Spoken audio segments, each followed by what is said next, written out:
नमस्कार दोस्तों, आज के इस फाइनेंशियल विश्लेषण में हम बात करने वाले हैं 2025 के नए और पुराने टैक्स रेजिम्स की। ये एक ऐसी जानकारी है जो सच में मेहनत की कमाई को बचा सकती है। तो चलिए बिना किसी देरी के इस हाई स्टेक्स चर्चा को शुरू करते हैं। दो टैक्स रिजीम है और दोनों ही बिल्कुल लीगल हैं। एक उदाहरण देखते हैं। रमेश और सुरेश दोनों की इनकम बिल्कुल सेम है, 12 लाख रुपए। लेकिन रमेश ने 80,000 रुपए टैक्स भरा और सुरेश ने सिर्फ 46,000 रुपए टैक्स दिया। सेम इनकम सेम ईयर, लेकिन पूरे 34,000 रुपए का फर्क। ऐसा क्यों हुआ? सिर्फ इसलिए क्योंकि एक ने आंख बंद करके एचआरए का फॉर्म भर दिया बिना सोचे समझे, और दूसरे ने थोड़ी सी कैलकुलेशन करके टैक्स बचा लिया। और दोस्तों, ये एग्जाम्पल एक बहुत बड़ी सच्चाई को सामने लाता है। अगर गलती से भी गलत रेजिम चूज किया तो हजारों रुपयों का सीधा नुकसान हो सकता है। ये सिर्फ एक फॉर्म भरने की फॉर्मेलिटी नहीं है, ये सीधा खून पसीने की कमाई का सवाल है। एक छोटी सी गलती कितनी भारी पड़ सकती है, ये समझना बेहद जरूरी हो गया है। तो चलिए इन दोनों के बेसिक फर्क को समझते हैं। ओल्ड रेजीम का फंडा हमेशा से क्लियर रहा है। इन्वेस्टमेंट्स करो, सेविंग्स करो और गवर्नमेंट से टैक्स में छूट ले लो, लेकिन इसमें बेस टैक्स रेट्स थोड़े ज़्यादा होते हैं। वहीं दूसरी तरफ न्यू रेजीम का लॉजिक बिल्कुल उल्टा है।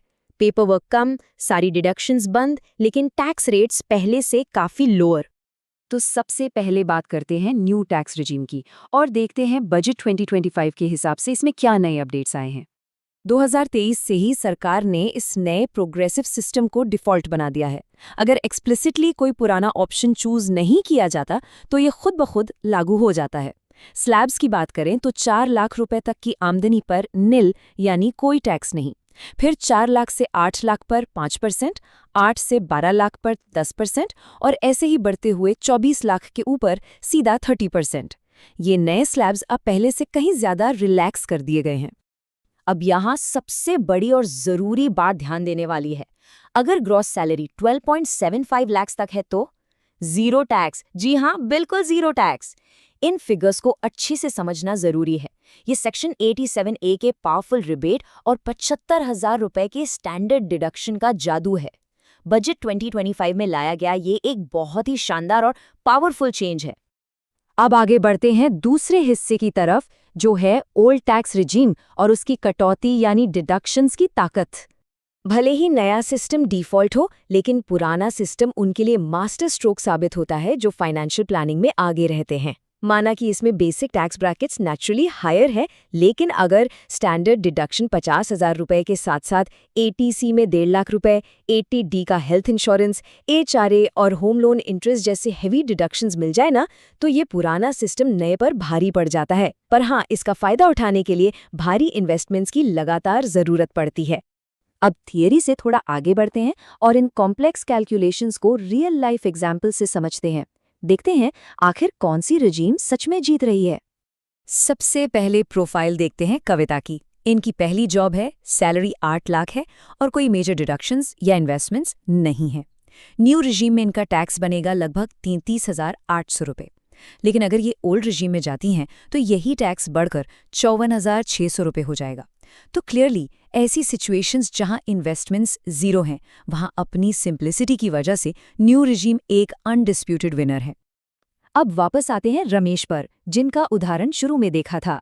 मिड करियर स्टेज, 12 लाख रुपए सैलरी, लेकिन इनके पास होम लोन, एटीसी, एटीडी और एचआरए जैसी भारी डिडक्शंस हैं।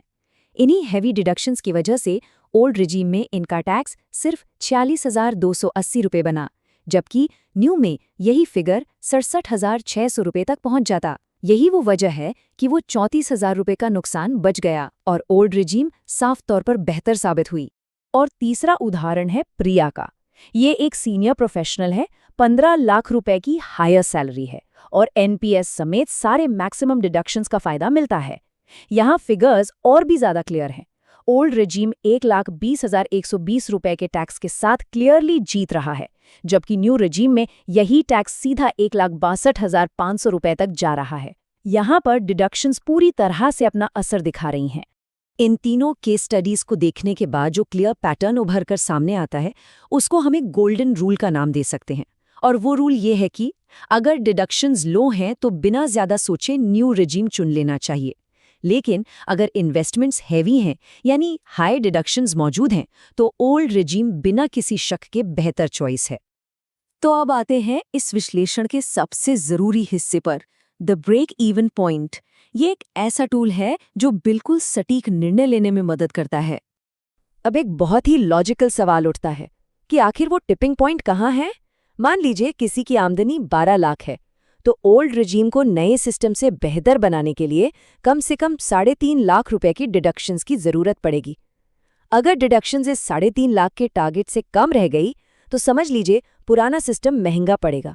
इस पूरी मैथ को थोड़ा और आसान बनाने के लिए चलिए एक 5 स्टेप चेकलिस्ट पर नज़र डालते हैं। ये चेकलिस्ट एक कॉन्क्रीट फ्रेमवर्क देती है जिससे फैसला करना आसान हो जाता है। इसे प्रैक्टिकल तौर पर अप्लाई करने के लिए इन 5 क्रिटिकल सवालों पर ध्यान देना होगा। पहला, क्या टोटल इनकम 12 लाख रुपए या उससे कम है? दूसरा, क्या कोई एक्टिव होम लोन चल रहा है जिसमें भारी इंटरेस्ट पे किया जा रहा है? तीसरा, क्या रेंट पे कर रहे हैं या HRA का बेनिफिट मिल रहा है? चौथा, क्या ATC का पूरा 1.5 लाख रुपए का लिमिट मैक्स्ड आउट है? और आखिरी सवाल, क्या सारी टोटल डिडक्शंस मिलाकर 3.5 लाख रुपए से ज्यादा है? अगर इन आखिरी 4 सवालों का जवाब हाँ में आता है तो पड़ला फर्मली ओल्ड रेजिम की तरफ झुक जाता है। इस फ्रेमवर्क को अगर और क्लियरली डिफाइन करें तो न्यू रिजीम उन सभी के लिए एकदम आदर्श है जिनकी इनकम 12 लाख रुपए से कम है, कोई होम लोन नहीं है और कोई HRA नहीं है, जैसे फर्स्ट जॉब वाले लोग या वो फ्रीलांसर्स जिनकी टैक्सेबल इनकम वैसे ही कम बनती है। 12 लाख तक बिल्कुल जीरो टैक्स की ये सहूलियत सच में एक बहुत बड़ा पीस ऑफ माइंड देती है।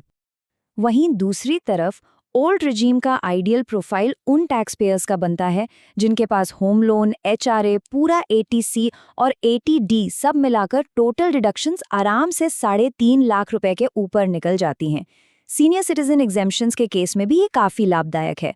और इसकी सबसे अच्छी बात यह है कि सैलरीड एम्प्लॉयज़ हर साल अप्रैल में इन रिजीम्स के बीच स्विच करने की पूरी फ्लेक्सिबिलिटी रखते हैं। अब इस टॉपिक को लेकर मार्केट में चल रही कुछ अफवाहों की बात करते हैं। चलिए रैपिड फायर स्टाइल में इन 5 बड़े टैक्स मिथ्स को हमेशा के लिए बस्ट करते हैं। पहला मिथ कि ATC अब बिल्कुल यूजलेस हो गया है। ये बिल्कुल गलत है। PPF और ELSS टैक्स ना भी बचाएं तब भी वेल्थ क्रिएशन के लिए बहुत अच्छे रिटर्न्स देते हैं। दूसरा मिथ कि डिफ़ॉल्ट रिजीम हमेशा बेहतर ही होता है। डिफ़ॉल्ट सिर्फ सिंप्लिसिटी के लिए बनाया गया है, ज़रूरी नहीं वो फाइनेंशियली प्रॉफिटेबल भी हो। और तीसरा मिथ कि एक बार न्यू रिजीम चुन लिया तो वापस स्विच नहीं कर सकते, जैसा कि हमने अभी देखा salaried employees easily yearly basis पर इसको स्विच कर सकते हैं। चौथा बड़ा मिथ ये है कि 12 लाख रुपए के नीचे दोनों रेजीम्स बिल्कुल सेम हैं।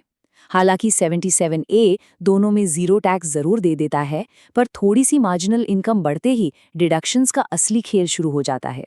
और आखिरी 5वां मिथ कि ऑनलाइन कैलकुलेटर्स सब कुछ अपने आप परफेक्टली कैलकुलेट कर लेंगे। सच्चाई तो ये है कि जब तक फॉर्म 16 का एक्चुअल डेटा और रिसीट्स का बिल्कुल सटीक इनपुट नहीं डालेंगे, कैलकुलेटर ब्लाइंडली यूज करने पर गलत जवाब ही देगा। तो दोस्तों, इस पूरे विश्लेषण का आखिरी और सबसे ऑथोरिटेटिव एक्शन आइटम ये है, आज ही फॉर्म 16 निकालकर चेक करना बहुत जरूरी है। क्या सच में सारी डिडक्शंस 3.5 लाख के निशान को पार कर रही हैं? ये एक ऐसी प्रैक्टिकल जानकारी है जो सीधा फाइनेंशियल कंट्रोल हाथ में देती है।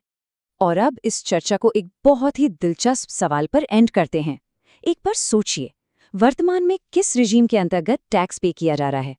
क्या ऐसी संभावना है कि बिना रियलाइज किए हजारों रुपए हर साल गंवाए जा रहे हैं? इस सवाल का जवाब जरूर ढूंढा जाना चाहिए और फाइनेंशियल स्ट्रैटेजी को तुरंत रिव्यू किया जाना चाहिए। यहाँ पर थोड़ा सा टाइम इन्वेस्ट करना हमेशा प्रॉफिटेबल साबित होगा।